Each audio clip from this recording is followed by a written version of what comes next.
Paddy, it feels like any fight that you're in is a big fight with a lot of attention, right? But co-main event, Las Vegas, fight capital of the world. I mean, does this feel like a big moment in your career? It's just another fight, lad. You know what I mean? This is just standard. Every fight's going to be the biggest fight of my career, every one I take. So I just take everything in my stride, lad. This is business as usual. You've always had a lot of attention on you, even from the early days. But I mean, it just keeps getting bigger, and there's more cameras, and there's more people, and you know, even in Las Vegas, people are mobbing you. Does it ever get to a point where it's like almost too much, or more than you expected to have to deal with? Nah, I always saw this in my future. I knew what was coming.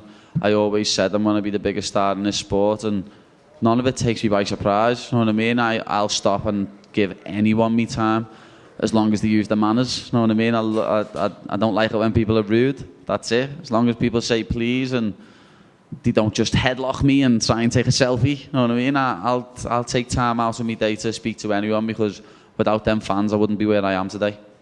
Talk about the build-up for this one, because Jared's been very respectful of you. You know, he says he's kind of a fan of you. He's like, he's not a hype train. You know, he's the real deal. What have you made of, you know, the way he's treating you ahead of time? I really like Jared. You know what I mean? We've got a mutual respect for each other. I think he's an amazing human being. What he's come back throughout his life, he's turned his life around. He's such an inspirational and motivational person. Like, I have got the utmost respect for him. I really have. I think he's a very nice, genuine dude. I seen him yesterday and he come over and give me a hug, lad. Come over and give me a hug and shook my hand. And he put online, he's got very soft hands. And people were giving him shit over it, saying like, why didn't say that to his face. I didn't take it like that. I have got very soft hands. You know what I mean? And I don't use moisturiser. I have got soft hands. It's me knuckles what you've got to worry about. What do you make of him as a fighter? I mean, does he present any unique challenges that maybe you haven't seen before? No. I don't think he does. No disrespect to him, like, but I don't think he does. You know what I mean? I think Jordan Levitt's a better grappler. I think Luigi Vendramini's a better striker. And I'm bigger than him. I've got more reach. Like, one thing that did piss me off was he said I'm a quitter. I've never quit. I've been choked unconscious and went 5 rounds twice against 2 steroid abusers when I went into both of them fights injured. You know what I mean? He's the quitter. He tapped to a choke recently, what wasn't even fully on. Like, that wasn't even a proper rear naked choke against an opponent who was absolutely dog shit. So, you know. Last thing for me, Paddy, I mean, a win here, obviously, all eyes are on you, big spot. How fast do you want this thing to go to the top of the division? I mean, I think now people are taking you real, you know. Are you ready for contendership? They're not, though. They're not. It's cheeky, lad. People still aren't taking me for real. You know what I mean? No one respects me. And it does piss me off. But, you know, I've just got to get on with that, lad. People don't respect the come-up. Simple as. Paddy, do you think, you know, sometimes we talk about fighters having their breakout moment, right? Oh, This is going to be this fight. This fight's going to be my breakout performance. Because every one of my past opponents, people are like, oh, he's not good, he's not good. I personally think my best opponent was my debut, Luigi Vendramini. He gets a bad rap, lad. You know what I mean? The only fights he lost the majority decision to Faraz Ziam. He's also pony-like. He lost his debut at welterweight, and then I beat him. But that's me. You know what I mean? People say, oh, because he got cut. Yeah, Vargas wasn't the best. Like, he wasn't. Jordan Levitt, very good. No one had ever finished him. Everyone was talking about Claudio Puelles. Ooh, he's fucking shit as well. You know what I mean? And he couldn't finish him. But everyone was saying that he'd beat me. And I went and finished Levitt on one of my worst nights, when I turned up with a lot of shit going on behind the scenes, and I still finished him in the second round, lad. And I'm disappointed in that performance, just like I was the Vargas one. I don't think I've put a good performance in since my debut, and that wasn't even that good. But this is going to be my breakout performance. People are going to see the improvements I've made over the past 15 months since I signed with the UFC. Like, you're going to see. In fighting, often we see these guys who are able to bring people with them, right? The travelling crowd. I know, like, December's not necessarily the best time. People are saving money for Christmas. No, it's not. Are you expecting some scouts? Oh, of course, yeah. I've sold a good few tickets myself. Got tickets for me mates. Obviously, it goes without saying. But it's not even just that, lad. I'm fighting in America, and I know full well Jared's going to get booed, and I'm going to get cheered. That's a fact. Like, it just is. It's going to be mad for him, lad, because I think he might get a good cheer and that, but when he's standing in that cage and everyone's singing, oh, Paddy the Baddie, his ass is going to fall out of him. Paddy, just here to your right.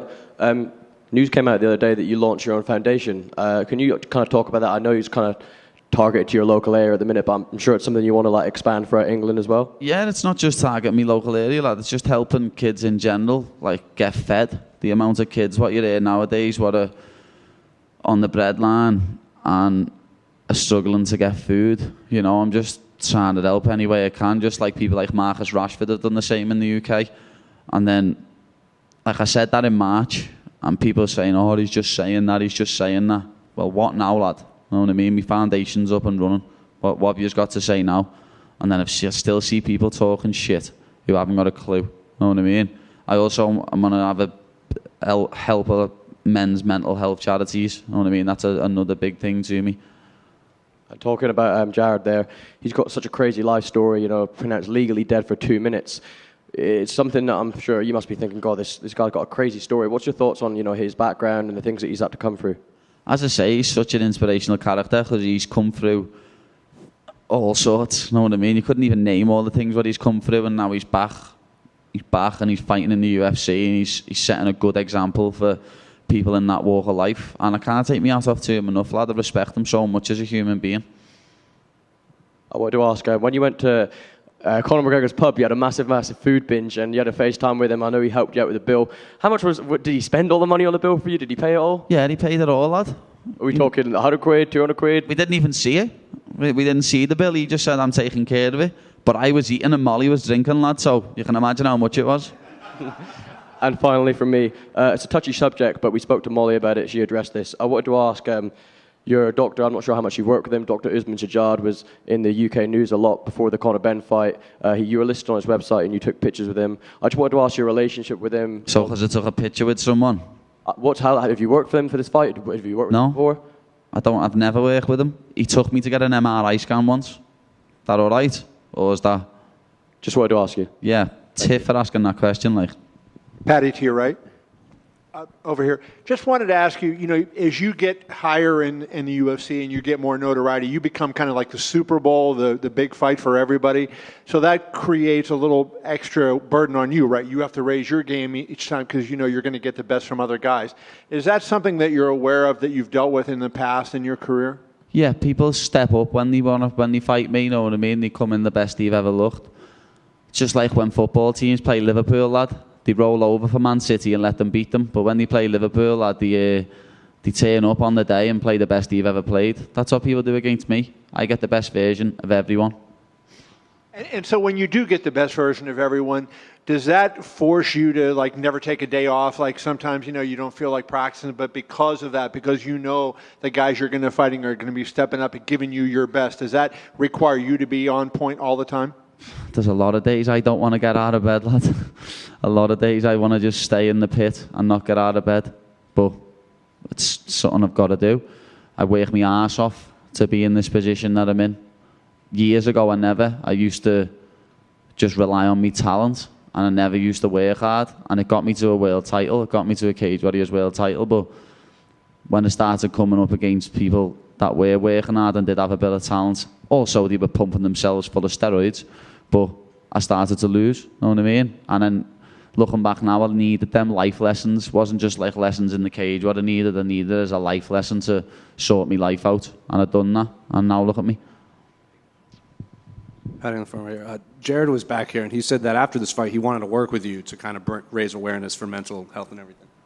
Is that something you'd be interested in after this fight? Yeah, 100%. As I say, I really respect Jared as a human being. He's a lovely man. You know what I mean? And what he's doing for his community and for all the people by us is amazing. You know what I mean? He's helping people sort their lives out and turn their lives around. He's a proper genuine dude. As I say, there's no animosity at all in this fight.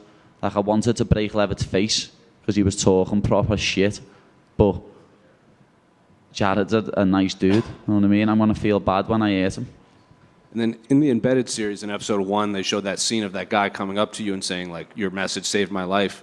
How often does that happen after that message you sent back in London? I have had that a few times now, like, to be honest. And as I said on that, it means more than getting my hand raised ever will. I always say there's no feeling, like, I've got goosebumps now thinking about it. I always say there's no feeling like getting your arms raised, but when someone comes over and says that they never took their own life because of something that I said, it's different. And you were in the news a lot for that doorbell video that came out. Were you surprised at how many news outlets picked that up? Lad, I have been asked about that more than me fight over the past week. I'm not messing. I've been asked more about that sloppy shit than I have about Jared Gordon. I'm not even taking the piss either. Like, before I've got home like 30 minutes after that happened, and I'd been sent it on WhatsApp 3 times before I got home. And then all night I was just getting sent it. Next morning I woke up and it was on Sports Centre. I was like, what the fuck's going on here? Paddy, right here.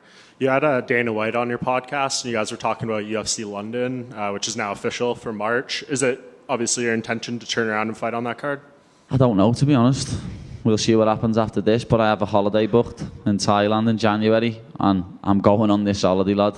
I haven't had a holiday for a while, and the missus is adamant that we're going on a holiday, and we're not just going because when I go to San Diego, I still have to work, still do me vlogs, still do podcasts. The missus wants a proper holiday, lad, before we get married in May. So, I don't know. We'll see. You could see me on that if I come back and I feel like fighting on that date, then yeah. If not, you'll see me in the crowd and probably on a pay-per-view in April or something. No. I knew they wouldn't do the stadium show. Why? Because I'm not stupid. Well, why would they be stupid to do that? Because I just knew they wouldn't. I knew for a fact it wasn't happening. I just know. If you're going to do a stadium show, it's me headlining at Anfield. End of. And when there's a lot made about your weight fluctuation and stuff, and when Dana was talking about it earlier this year, he said, that's not something that's sustainable and it can be bad and stuff. Did you guys have any conversations, about that? And no. Is anything being said to you behind the scenes? No. Why would it? It's not of anyone else's business.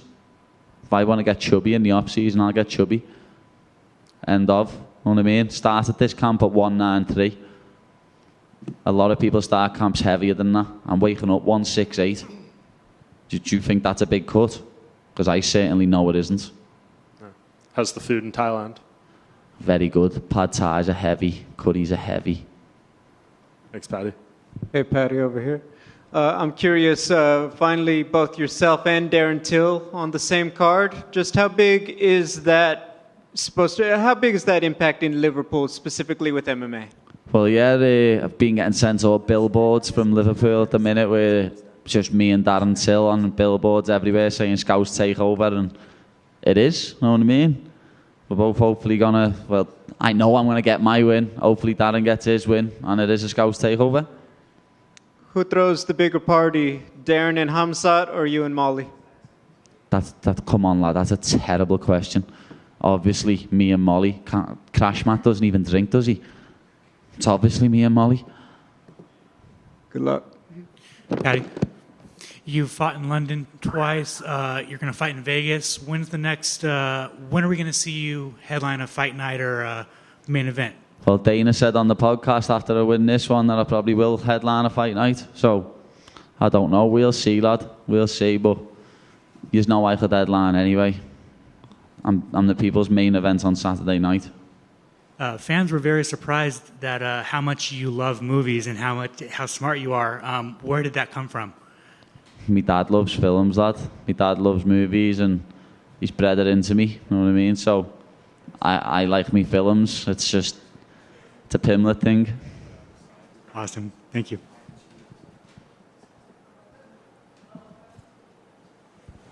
Yeah, just wanted to get your thoughts on Volkanovski and Islam, yeah, sorry. Yeah, it's going to be a scrap, you know what I mean? I got so much stick for picking Charles against Islam, which was crazy, because a lot of people picked Charles, but still on social media posts and stuff, you picked against Islam. Yeah, because Charles have fought the better people, and I thought Charles was going to win. Can't I have a prediction anymore? People saying you haven't given props to Islam. I have. He looked unbelievable that night. He absolutely dominated Charles. I would have put up a better fight than Charles did that night, to be honest. But him versus Volk's going to be a scrap. Volk, especially if Volk's power transfers up to 155, because he's probably going to have a speed advantage, and his cardio is going to hold up even more because he's moving up a weight. So It's a very interesting fight. I'm looking forward to watching it, to be honest. Paddy, right over here. You had that call out of Mark Zuckerberg that time to try to get your accounts unlocked. Now that Elon Musk has taken over Twitter, is there any chance we get a call out on him, try to get your account Nah, back? I don't want Twitter back, lad. Twitter's a cesspit. Twitter gets me in trouble. People interpret things that I say and twist it and make it sound like I've said something I haven't and make me look bad when I've never said any of those things. People just misinterpret what I say on purpose to make me look bad. You know what I mean? Digging tweets up from like 2018, 19 to try and make me look bad. And I'd rather not have Twitter back, lad. Gets me in too much trouble. Fair play. Thanks. Peace out, bitches.